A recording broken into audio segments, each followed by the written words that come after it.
cooking is a good example. You have all these tools.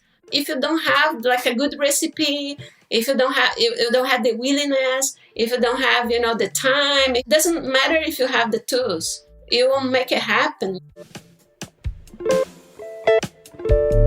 Welcome to Latinx in Power, a podcast that will share stories of amazing Latinx leaders. Hosted by Thaisa Fernandes, a proud Latina in tech, program, and product manager living in Silicon Valley and sharing her experiences. Welcome to Latinx in Power. Hi, Thaisa. It's a pleasure to be here. It's always great to talk about design and about experience with the... Amazing. I'm so happy to have you here. Today, I'm going to talk with Jane Vita. She has a bachelor's degree in graphic design. Jane has 2 masters, one in web design and the other in service innovation and design. She's also a PhD student at Aalto University in New Media.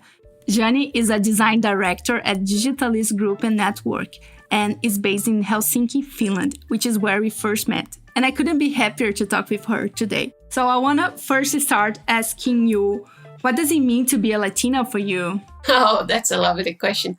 I think it's about us, of course, our communication. We love, like collaboration. We love this kind of sharing. And I think we're very resilient. And I think this is the part of being Latino that I love most.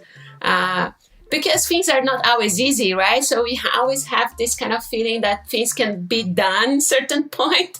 We don't get this frustrating first place, even though we might feel a little bit, maybe overwhelming, but still, I think we are very resilient, and we always find this solution in the end of the tunnel, right? We always look for that, at least. Yeah, I agree with you. Resilience, it's one thing that it's pretty common between us. What do you think is your unique skill that has helped you become successful? Oh, I think I learned to be comfortable with uncomfortable. People ask me what I feel sometimes, like that all these changes in my life. I think I'm good on putting things together and making things happen. And I do this for my clients as well. So it's things that I do all the time. I have to find the pieces, that I need to put together, and I'll put those pieces together. And this applies in many ways in my life, I think. I'm always catching pieces, This is an important skill, being comfortable in an uncomfortable situation. And I never thought about that in the context or design. It is so interesting. It's about the design itself, right? We have this kind of fuzziness phase where we don't know much, right? But we need to be comfortable with that, right? Being as a designer. So I think I learned very early in life that things are not always clear, and we are the responsibles to make things more clear for ourselves. So I think that's the reason I kind of start getting more used to it. So it makes me a little bit more comfortable than others sometimes, I believe. Mm-hmm. And what advice would you give to someone wanting to pursue a career in design? Good one. I would say really, be open to learn, be open to, understand, and be open to not guess in first place, put your assumptions as really assumptions, and make sure that you validate your assumptions, not be so egocentric sometimes. We go very quickly sometimes for a solution, but I would consider things that comes so obvious as experiments. Let's try this out. Let's, make some ways of making tangibility on things that we believe in first place, but still, validate that, not, just roll it out. I think that for the designers, sometimes we are not so patient, and for companies as well, right? The companies, when they hire us, they want to get things so fast out, and of course, failure is good, but it's not excuse to not do the good things in first place sometimes, right? We just need to try our best. And empathy is also something I would advise people to build a really, you don't need to understand the other's perspective, but it's also about hearing others, listening, and really getting consideration that other people, they think different than you. It's not about you not believing yourself, but also, consider others' perspective and make it things more plural, more diverse. That's the important thing to consider as well. What is the first thing someone who is thinking about transitioning to design should keep in mind? I think there are a few things, right? I think all the professionals, they have things that makes you a better communicator. Let's say problem solving. But at the same time, there are things that helps you to create things like your methods, your toolbox, your skills and so on. So the tools that you have to learn, each company, they have the preferable tools, like the preferred softwares, right? Like platforms that they are using. So of course, this is a learning that you carry on and it changes, something better will come and you have to kind of evolve on that. But those are only things that enable you to do the work.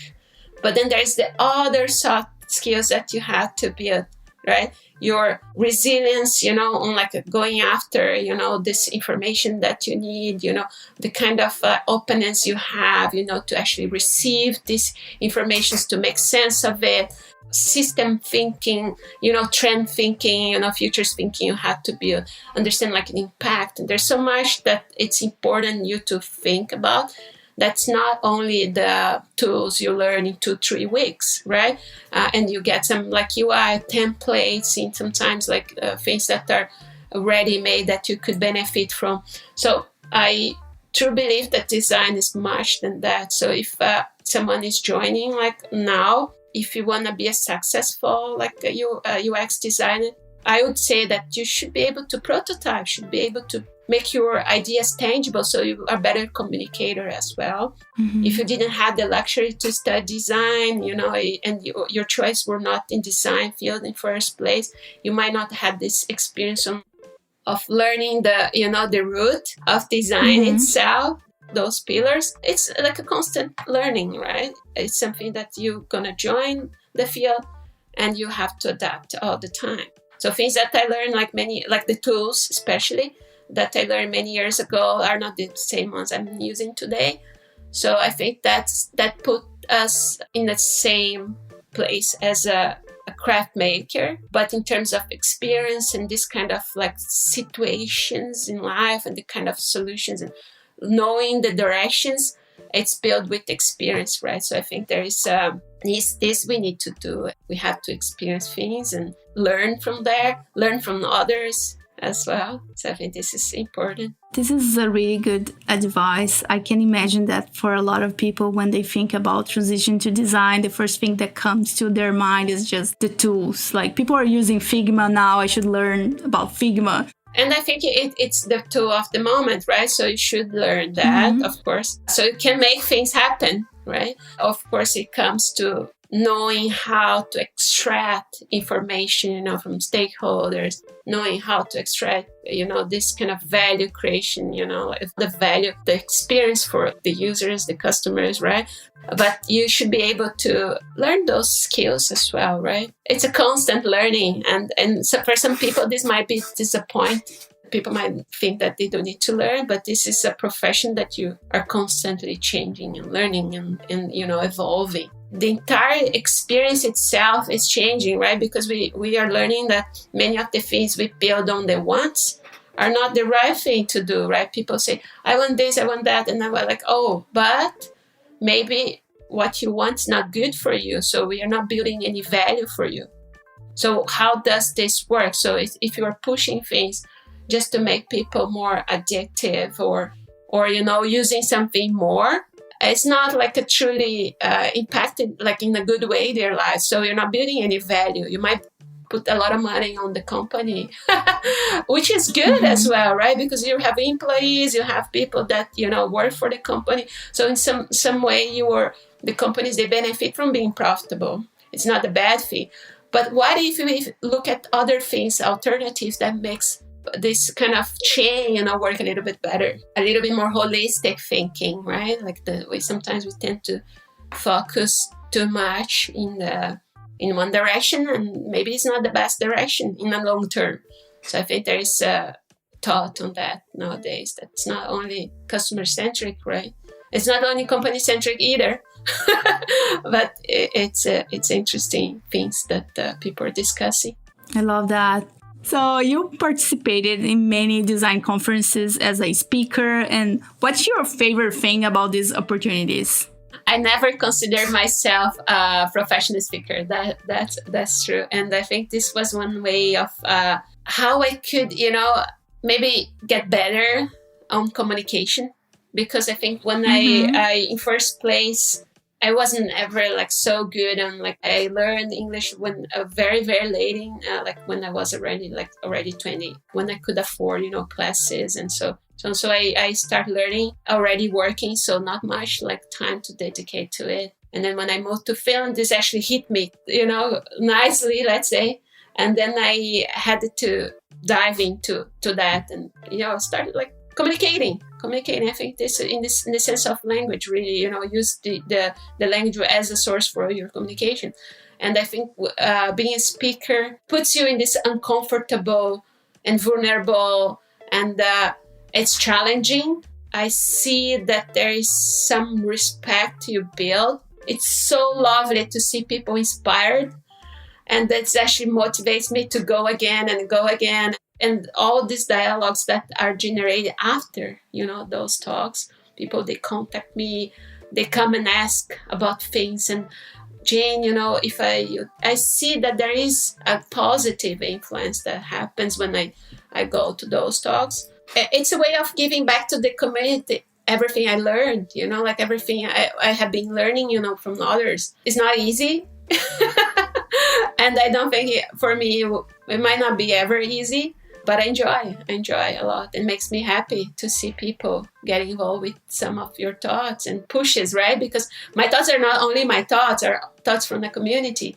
If I can, repeat and, progress on that, I see the progress happening with others as well, right? If I stay on my desk and don't talk about those things, I'm being on my desk, not spreading. This is really amazing. I couldn't agree more with you. I truly believe that information should be shared. And do you think you started to see language in a different way, not just language, but communication when you started to use your second language? As much as I learn, I think English, I can see that it's not only there, right? It's learning English itself is a language, is a tool. It's like a software we were discussing before. It helps you to kind of, cooking is a good example. You have all these tools. Mm-hmm. If you don't have a good recipe, if you don't have the willingness, if you don't have, the time, it doesn't matter if you have the tools. You won't make it happen, right? So I think the English itself, as Portuguese, they don't make things happen by itself. Knowing and speaking, it's important. Going to the war without any weapons, right? If you have your tools, it's a good one thing. Communication is more than that. As you learn English and you start speaking and you get, sometimes it's not the grammar that pursue the message, right? Sometimes the situation or certain thoughts you bring to the table, right? Perception, what's happening, awareness. Awareness is so important. It's you don't need to communicate sometimes, just maybe you have some gestures, you have some actions. Actions are so important. And it's part of communication. The body is part of the communication. It's articulation. Maybe debate, we really needs to, articulate and, resilience. Pursuing your ideas further. It's also something important, right? I think if you really truly believe this is something good for the customer and it has a great impact, be resilient. Start seeding little by little. Be resilient, build a strategy. Take little steps and, further and further and take them forward. Yeah, I remember when I was learning English and someone said to me, when you are able to make someone laugh in English, you know that your English is better or good. And then I was obsessed to make people laugh in my second language. And what is the one common myth about design that you want to debunk? There is a difference than wants and needs, right? And I think this is a thing that people get wrong. So wants is something that I want, but it's not what I need. Because what I need is something that has an impact, right? And it's when we say impact, of course, we mean impact in a long term. Of course, it could be a momentary impact, right? Might make me happy, but when we talk about life, we're like, okay, it's a cycle, right? So I think when we say want, we need to make sure that we create value. I think in service design is something very important.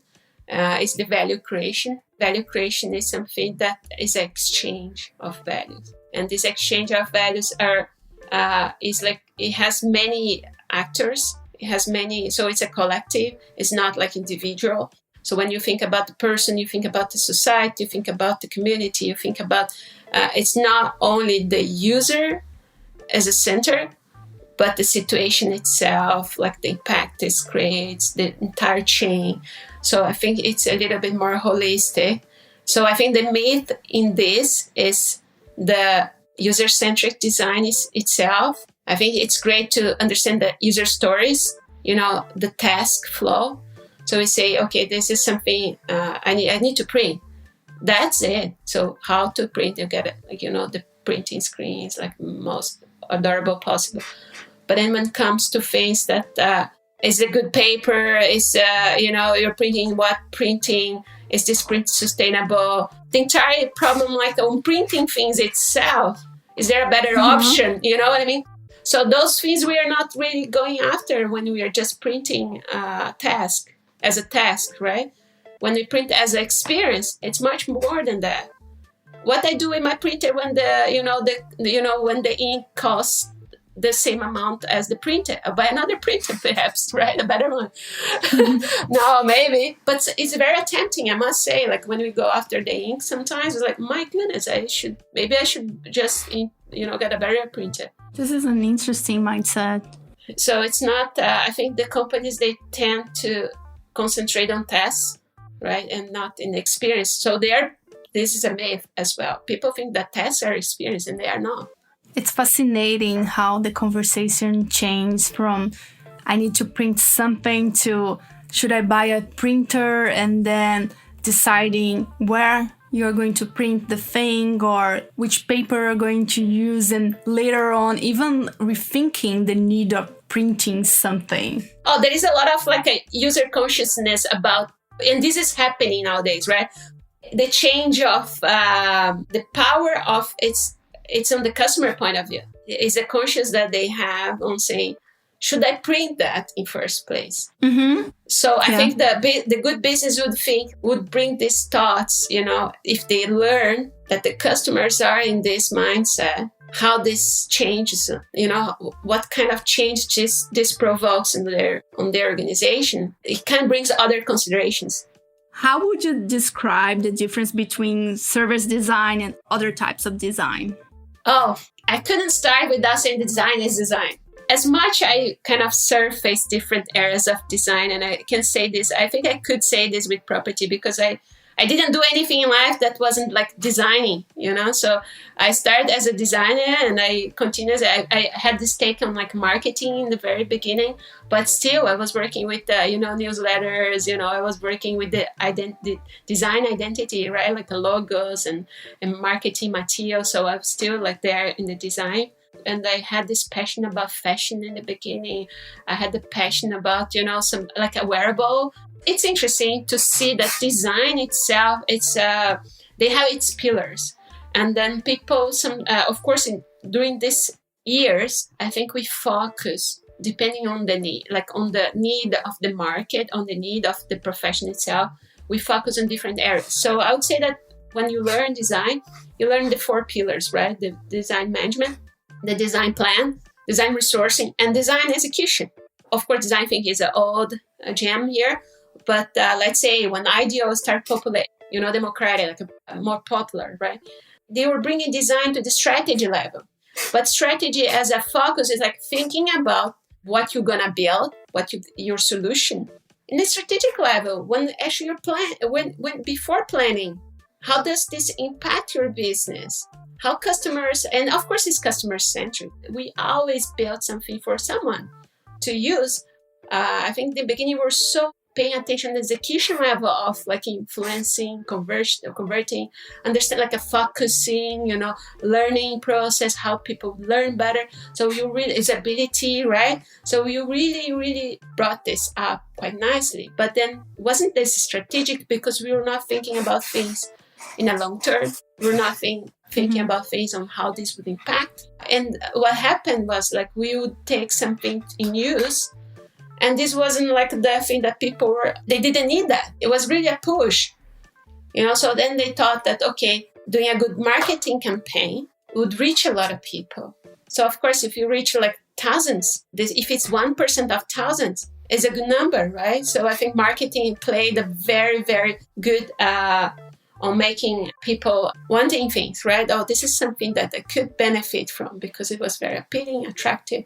As design kind of becomes more essential in business, mostly because of technology as well, right? Because the technology itself has a design touch in it. You see it's growing and it's becoming more strategic. It's becoming more influencing and more important piece of the shaping itself, right?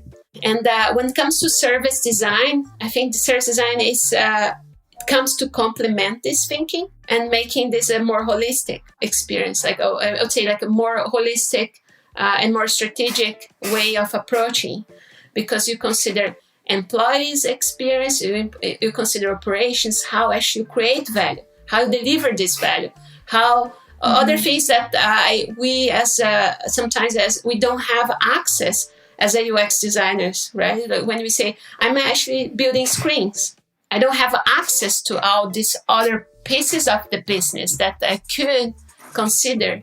And then as a service design, you don't necessarily need to build anything, but you have to kind of put these pieces together. It's a lot of articulation, a lot of revealing, a lot of collaboration, a lot of kind of communication gaps that you need to kind of bridge. So there is a take on the design that goes a little bit beyond what we have been doing so far. So I think it comes to as additional to, it's still design, but it comes to makes us to do even better job. I love your answer. I think service design, it's so interesting. Tell me the first thing that comes to your mind when you hear these questions. The first one is favorite memory. Oh, my favorite memory is also a scary one. I think this was a mark on my life. When I moved to Finland in first place, and I was looking for, actually I had this like interview at Fjord, and my English was so poor, and I had a lot of experience. So at this point, I thought either they would hire me, or I go for another profession. Maybe I'll go to work in a cafe, or maybe I'm gonna go to do some other things, right? They just said, Jane, you're good. You should work for us. And I thought this was like a time in life that I didn't need to change, right? And I just had to be a little bit more patient and take a step back till I could really communicate my designs. The designs were there. I knew how to use the tools, right? And I could build the screens, but I couldn't articulate yet in a best way possible. So I think this was a moment of trust in first place, that I could do a good job. And I'm really happy that I had the chance. So I think this was one of my favorite memories. I was talking with another person I interviewed for the podcast, and she mentioned about the importance of having someone who opens the door. And after this door is open, you're going to find your way and do your job and like grow. But you need someone to first open the door, the window, like whatever, something. Oh, and life has many doors, believe me. I think the life is a constant kind of door opening experience, which is great. I think all of us are now facing this, right? To me, this is the most amazing part, is when we start to open doors for others. I love that. A great advice. Even though we need to be authentic, we need to be, I think this is something, be yourself, be ourselves. And I think we need also to be like selfish sometimes, right? And I think this is something we can be. Even though we want to be ourselves, you can be egocentric, right? There is our new generation. I think we We had so much, I think, in design back in the days to actually build the trust we have today in design, right? I think there is a lot of things that I see, especially, if you are not willing to build to others. So I think the design, when we build something, we are building for another person. It's not for ourselves.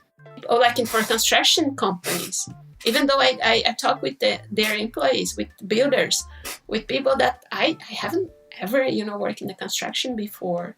Suddenly I was 3 years working with construction companies, right? Different brands. And I was, I can't say that I know construction nowadays, right? Like the process and a lot of stuff and the real estate and so on, how they sell and many of these things.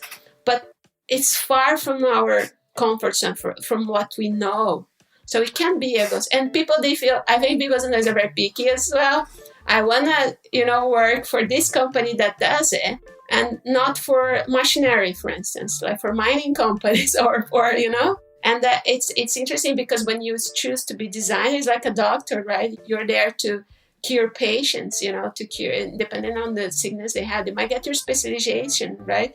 But as a designers, you're also building things to others. So I think we have to put this mindset that we need to learn about people, about industry, about what's important for them. And this should be the pleasure, on what you're doing, not like if my good in Figma.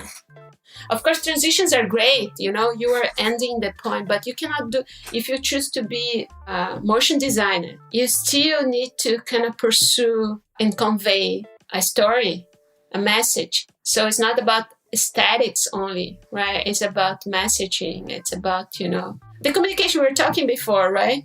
How you bridge those things.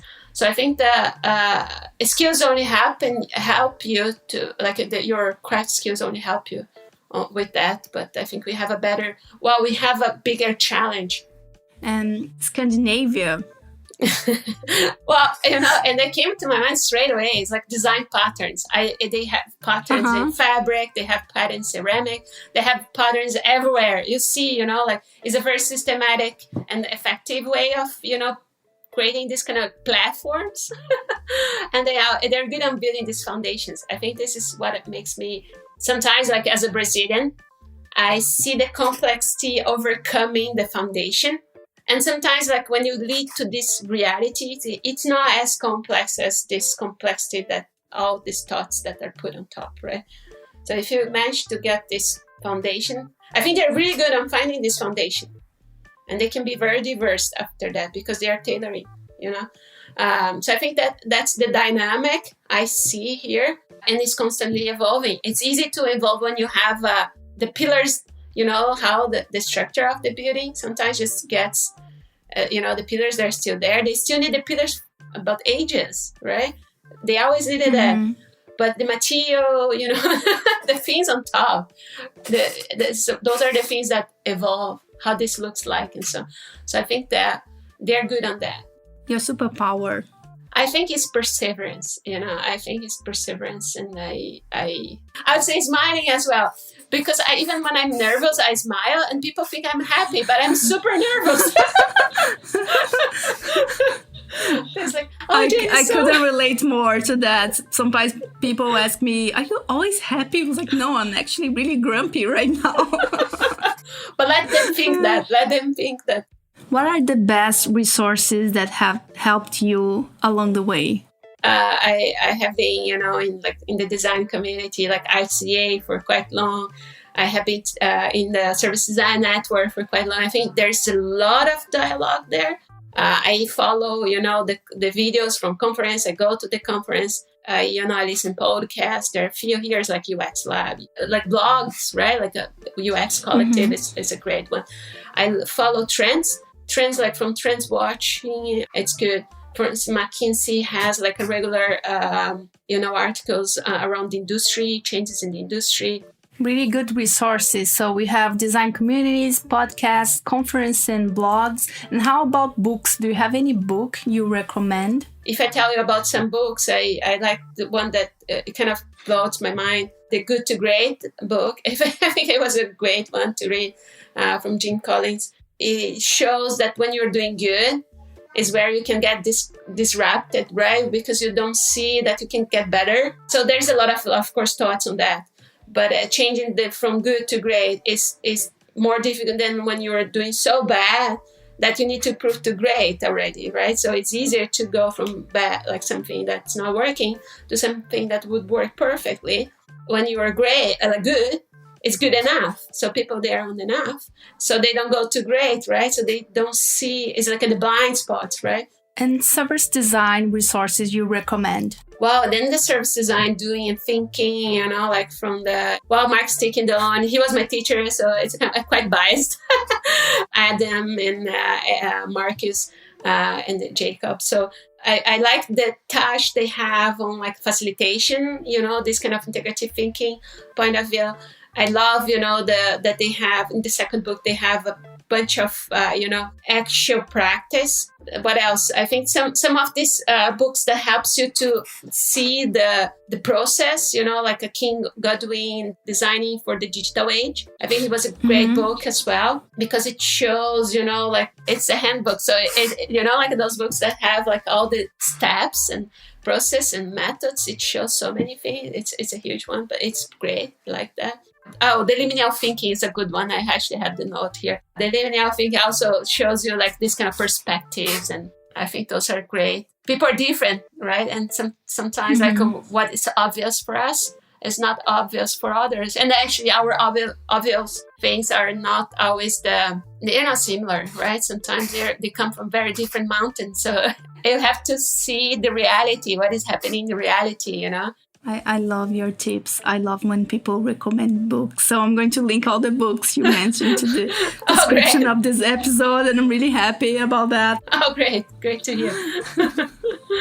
What is your biggest failure and what did you learn from it? I have a problem with like saying that I failed or something, because I always had the chance to catch up, right? So I think I'm lucky in that sense that I never had a big fail that wasn't good for me. It's a funny thing. Sometimes I think I had a good choice and this was very positive, but ended up being a very bad choice. So I think when it didn't work, I was free of it, So, and then I ended up doing something else, which was better for me. I think I would say in terms of what people know as a failure, I had this experience like back in like very early in my career, that as many, designers, you end up doing being entrepreneur straight after university. So you have your friends from university, you get together, you build your business. So I did the same. I had 2 years a company called Next Media. They're still there, but it didn't work for me. I think I had